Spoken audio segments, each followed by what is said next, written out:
Soundstripe.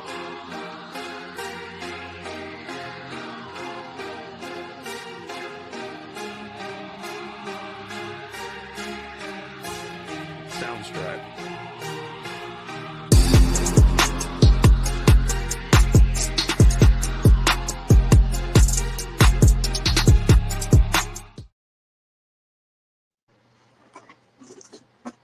Good. All right. Yo. What's up? We Book It fam. Welcome to another episode of the All Elite Recap Show. I am your host, Big Daddy Seed, aka the Professor of Love. And our special guest that we have here is the man, the myth, the legend, the Booker of the Year himself, Freaky Fritos. What's going on, man? Nothing much. Hello, ladies and gentlemen, my singles and tag team competitors. I hope you had a great hump day because we have a show for you. Yes, sir. Yes, sir. So we at December 11th edition of AEW Dynamite. They did one of those weird weekly show editions called Winter is Coming. It's kind of cringe if you ask me. It ain't cringe. Now when you're rocking, if I could get my sleeve up, Game of Thrones tattoo. The North never forgets, baby. Oh, I mean, yeah, you know, Game of Thrones reference. It doesn't hurt to have one of those. When Game of Thrones is forever legendary. But yeah, so starting out the show, we had Jon Moxley and Pac going against Jay White and Orange Cassidy. We know what's been brewing with pretty much the Death Riders and Orange Cassidy and his fellow allies and Jay White. So starting out this match here, we pretty much had Moxley and Pac head into the ring to take on White and Cassidy. As usual, you have Wheeler Yuta and Marina Shafir close by. Of course, Pac and Mox, they tried to get an early advantage, but Orange Cassidy pretty much sniffed all that out and warned Jay White in time for them to thwart the attack that was that the Death Riders were trying to impose. So eventually they would take control of the match. They fought on opposite sides of the ring. And the bastard himself, Pac, and Jon Moxley were sent reeling. So basically the match finally started. They were fighting in the ring. Tags were observed, but the ref pretty much was non-existent. He did much of nothing. He did much of nothing in this match. So the Death Riders asserted their dominance, and then eventually they had Cassidy isolated for most of the match. It seemed like White would come in and make the save, but after tagging in, he was also jumped and pretty much isolated. So he caught the same type of fade. So when it looked like Orange Cassidy had Mox beat, out of nowhere, here comes Hangman Adam Page. Shows up, starts attacking Jon Moxley, and then pretty much this ends in a disqualification in favor of Moxley and Pac. And so Orange Cassidy is like, bro, what the hell are you doing? You just cost me the match. Then Hangman and Orange Cassidy started trading blows. Eventually this will bring in Jay White to also help with the, make the save. And he started trading blows with Hangman Adam Page. And then Orange Cassidy tried to hit the orange punch on him. Page would duck, and he would hit Jay White by accident. And then Jay White would eventually respond by hitting the Blade Runner on Orange Cassidy. And so after this, the Death Riders would take advantage of this situation and eventually just add on to it and just jump Orange Cassidy and Jay White, as well as Hangman Adam Page. And so I think this was a pretty solid match. With these guys, it's always going to be chaos, and I love it. AEW is getting better by the week. And I'm excited to see what happens with this next pay-per-view coming up. I believe World's End. So I will be watching that if I get the chance to. So what did you think of this, Fritos? Thought it was a great match. I liked how they're continuing the storyline. It's chaotic, especially when you add Adam, Hangman Page. You got Jay White in there, and with Orange. I like this new take of Orange where he's not just that lax, chill guy anymore. He's becoming more serious. I think they're prepping him to be your next champion. So he's got to be a little bit more serious. So I'm looking forward to eventually him being your champion. Yep. Let me see here.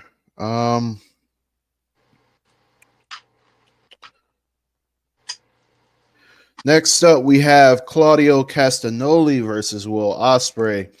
So another this match was as part of the Continental Classic tournament on the Gold League side.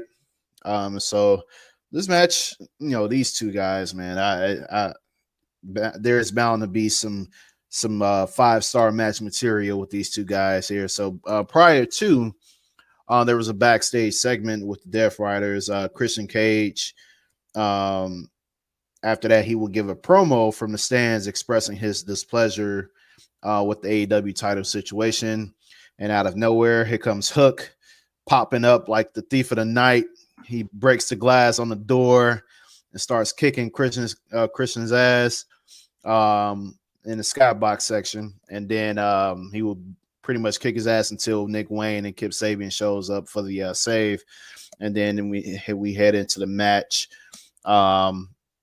And so as soon as the bell rang, Ospreay hit the Spanish Fly for a 2 count. So already the match is starting out on 10. And then Claudio will counter with an Oscutter, with an uppercut to start an exchange of takedowns and counters. With these two, as I mentioned, these two are like two of the best in the game, especially two of the best in all of AEW, honestly, especially when it comes to athletes. And they're like in ring style. And so basically you got power versus agility with these two, and that it just brings a lot out. And so eventually back and forth, high profile maneuvers, close calls. Ospreay will eventually pick up the win with a jackknife pinning combination to earn 3 more points. Claudio, as always, showed what a bad loser he can be by hitting his finisher after the match had ended. Before he can impose more damage, Darby Allin, as he always does, comes out to make the save with a baseball bat. So, Fritos, what did you think of this match and the aftermath? Or what did you think of the segment with Christian Cage and Hook, and then eventually the match itself and the aftermath? I love everything that Christian Cage is doing right now. That's no lie. Everyone knows I want him to be my dad. The offer's still standing. I'll pay for the adoption fee. You don't have to worry. I'll buy my own milk, and I'll buy the baseball gloves for us to play catch. Don't you worry. But I love that, how they're continuing that storyline. I like the feud with Hook and Christian, and just kind of more of a filler till eventually he cashes in on Moxley. But the match itself, I thought the match was fantastic. Like you said, we've got Powerhouse versus agility. If you're big Game of Thrones fans like me, winter's coming. One of the main things was strength always outbeats agility. We've seen that a couple of times, except for one of the episodes. But agility came out, so I'm happy with the Ospreay win. It's leading to the big match next week against him and Darby Allin. And the Darby save, it's just Darby's on a warpath against Death Rider. So I like how they're continuing that, and that stare down after. I thought it was fantastic. It's probably one of the highlights, really, for me for tonight's show. And let's see here. Next up, it's probably one of the, for me, one of the more anticipated matches of the night. Adam Cole versus Kyle O'Reilly. Now, the backstory with these guys. As we all know, AEW, the black and gold era, the undisputed era to be exact. We there's a lot of history with these two. And so They were facing each other for the opportunity to face MJF at World's End for his American championship. So prior to you got MJF being shown arriving to the arena before Cole and O'Reilly went 1-on-1. Cole offered a handshake to Kyle O'Reilly, but O'Reilly was slap it away before they locked up. With these guys, it's all technical, a lot of reversals, high profile maneuvers, some of the same stuff you would see in NXT. And eventually later on in the match, Cole avoided a roundhouse kick from O'Reilly. But eventually O'Reilly will follow him out of the ring, took him down with a quick combination. As I said, this is a quick back and forth match, which shows the chemistry that these two have. They've always had it for quite some time. And I feel like this is probably the match that stole the night. And neither man is really a heel. They're both faces, but they have a common goal. They both want to get at MJF. And so eventually looks like as the official was checking in on Kyle O'Reilly, it looks like Kyle O'Reilly took a big bump. MJF would show up and he tried to interfere in the match. Cole kicked him off the apron and wound up winning by rolling Kyle O'Reilly into an inside cradle for the win. Fritos, what did you think of this match and how it pretty much concluded? I like it. I like the fact that they're continuing the storyline with Adam Cole and MJF, and they're having a title for it. I feel like it's fitting, especially with their history. We never got that payoff due to injuries, but now we're finally getting close to that payoff. With the Kyle situation, I mean, at the very end, he knocked his hand away too. He was upset about the loss. He still blames Cole for everything. So it's continuing that storyline. I kind of have a gut feeling that we're going to see a heel turn from Kyle, and he's going to cost Cole the championship match. But yeah, these two known each other for a long time. You can see their chemistry in the ring. They've worked with each other, so I thought it was a fantastic match and a great setup with MJF as well. Yeah, I agree. I think it's pretty much leaning towards a heel turn for Kyle O'Reilly. I believe that it's just a lot that Kyle O'Reilly has been through, especially with his injuries. I think he had that his neck injury, I believe. Yeah, he had that big neck injury among other injuries as well. And so just being at this point, he's trying to get back and really like prove himself in AEW that he can be one of the top guys. And it's almost like Adam Cole is standing in the way, of him achieving that goal. And so I'm excited to see what happens from here. I think this may turn into a triple, not the match, this upcoming match, but I feel like eventually there will be a triple threat between these three guys. And we'll see how that plays out. But yeah, that's my thoughts on this situation. Moving on, we have Ricochet versus Brody King. Another example of power versus speed. So or strength versus agility, I would say. And so this is also part of the Continental Classic, the Gold League. And so we have let me see here. Before the match, says nobody, the rule, I guess part of the rule is no one is allowed to be at ringside.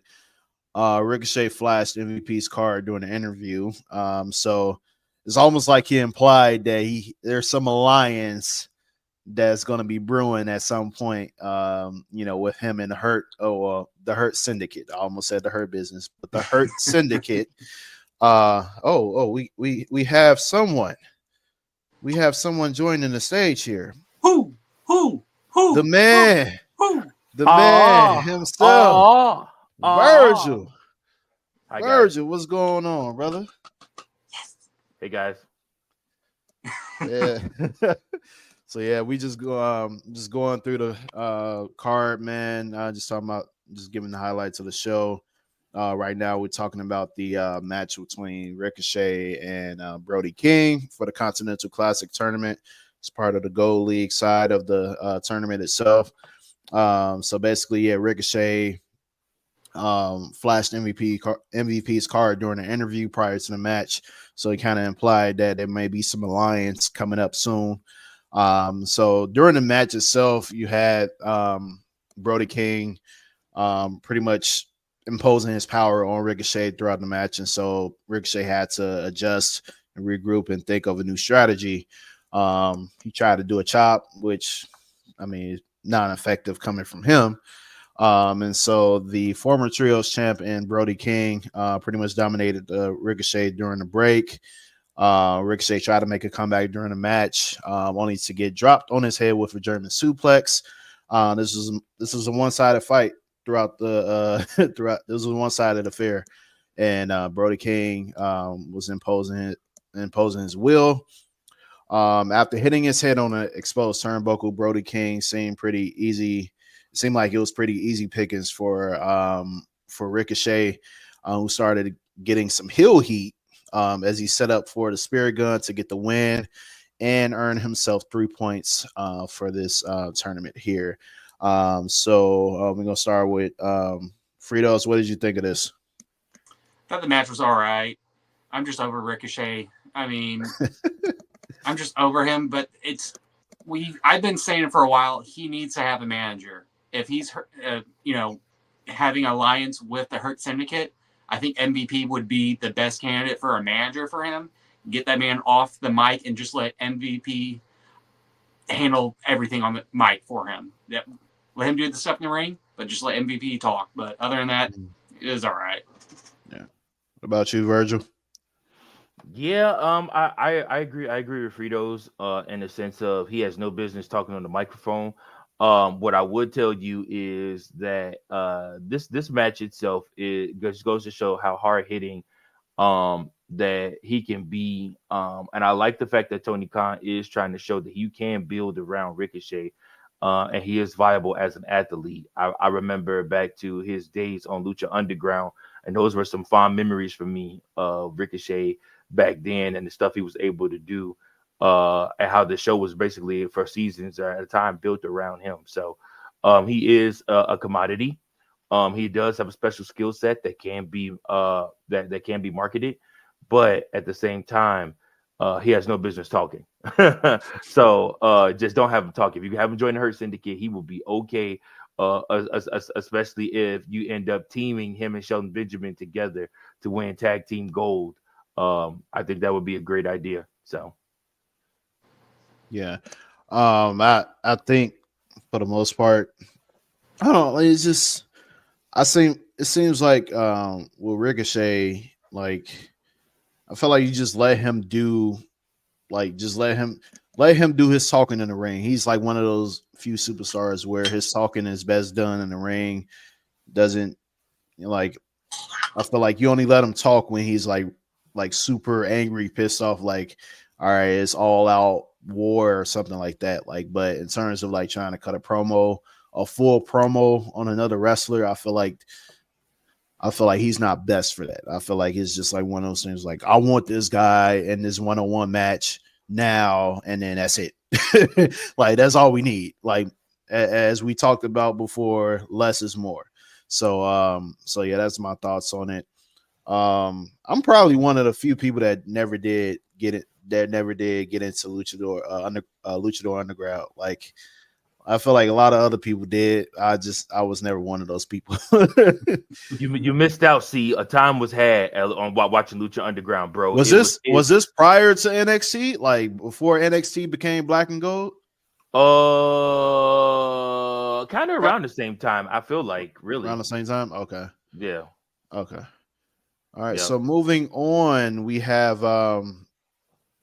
FCR pretty much gave a promo calling out the Death Riders for what happened at Collision this past Saturday. And then eventually there was another we had Darby Allin give an interview and literally he punched himself in the face during this interview, and he was bleeding to show that it did not bother him. this man Darby Allin, he needs help. Like I don't know what's going on with this. Like this guy, man. Like he's trying. Like even Jeff Hardy didn't do a lot of the shit that Darby Allin does, man. And like that's saying a lot. So, but moving on after this, we had Mariah May.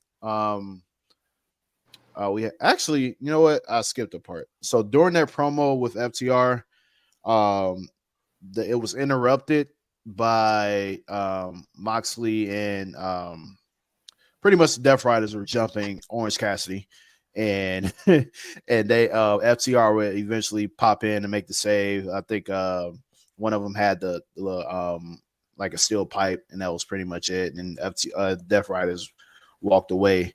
So what did you guys think of that segment? It was all right. You do miss a couple worse segments. Wait, what was Fritos? Wait, what did Fritos? How many times you gonna say it was all right? You know how I feel about AEW. It's not high up there. So to me, I'm starting to get back into AEW. So to me, it's gonna take for me to be like, I loved it. I'll tell you if I hate it, but if it's all right, I'm telling it's all right. But you missed Matt Cardona. Oh yeah, that's right. That's right. Yeah, Matt. Yeah. So, which to me those were the two highlights because So Jericho essentially to make just cut things short. Jericho was essentially cutting his promo on about Matt Cardona. I believe they're going at it for the ROH heavyweight championship. And then Matt Cardona would give his promo responding to Jericho, pretty much saying, he's back to try to, prove himself and redeem his career and all that other jazz. So that's pretty much what the gist of those two segments were. So I'm excited to see what happens with these two in the ring. And so what did you guys think of this? The two segments between those two guys. I mean, Cardona, I love him. I love after his release from WWE how he's been on this warpath in the Indies, collecting titles and everywhere. He came to Springfield too. He lost that match, I believe, at a pinfall. But the fact that he's going around trying to win these titles and make a name for himself outside of that Zack Ryder character is brilliant. And hopefully he wins and takes that title off of that uncooked Thanksgiving turkey that we call Chris Jericho because I'm over him. At this point, that man needs to be on commentary. He's got a great voice. He does great in commentary when he's on there. I'm just ready for him to be out of the ring. But I believe they're doing a signing tomorrow on Ring of Honor, so I might tune in and see what chaos comes from that. Got you. Yeah, I think. Oh my God.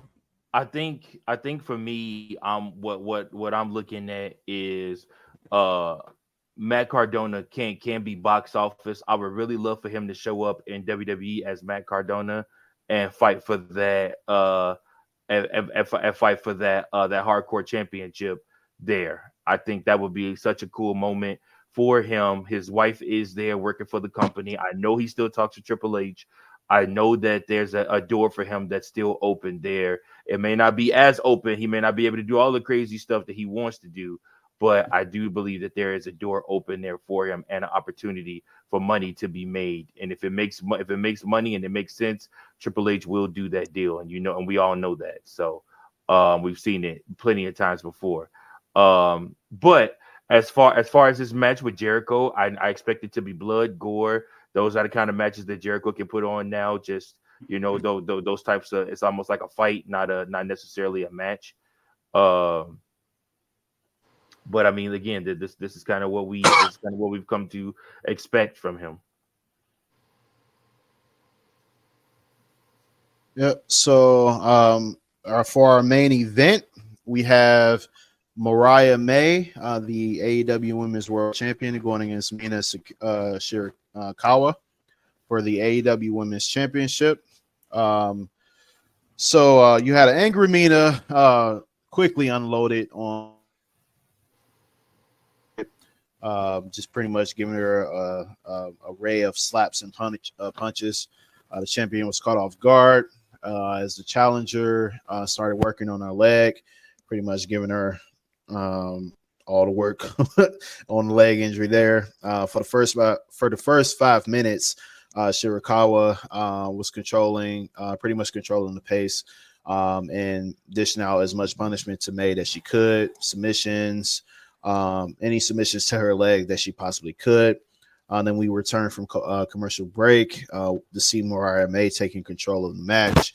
Shirakawa eventually fight back. The champ couldn't get the win with the Mayday, but she was able to get the win with the Storm Zero soon after that. As the show was going off the air, Toni Storm made her return in an old gear, and the crowd went ballistic. Man, like I thought it seemed like Toni Storm was out of there, man, but I knew, I was like, it's a work, she'll be back. And so it was great to see Toni Storm back. Great way to end the show. What did you guys think of this? Honestly, my second favorite match on the tonight's show. I love everything Mariah and I can't even think of her name. I'm drawing a blank. I do apologize. Pulled out there. That figure four they did on that ring post was crazy. I've never seen that before. And yeah, I was shocked with Toni Storm returning, and the fact that she's bringing back her classic Toni Storm character. I'm excited for, even though the timeless Toni Storm is by far my favorite version of Toni. But I'm happy to see what they're going to do with her old character. Yeah, absolutely. I mean, Toni Storm had a really, really, really great 2024, and her coming back to her old character. I just hope it don't become stale when she tries to go back to that old character, because the timeless character was really, really good. It was almost like broken Matt Hardy. When you go back to the old stuff, it just don't feel the same anymore. So I don't know. Hopefully she can keep her momentum going with this new character, and I guess she's supposed to be the baby face now. So we'll see what happens. All right. And that ends the show. Well, there was a moment.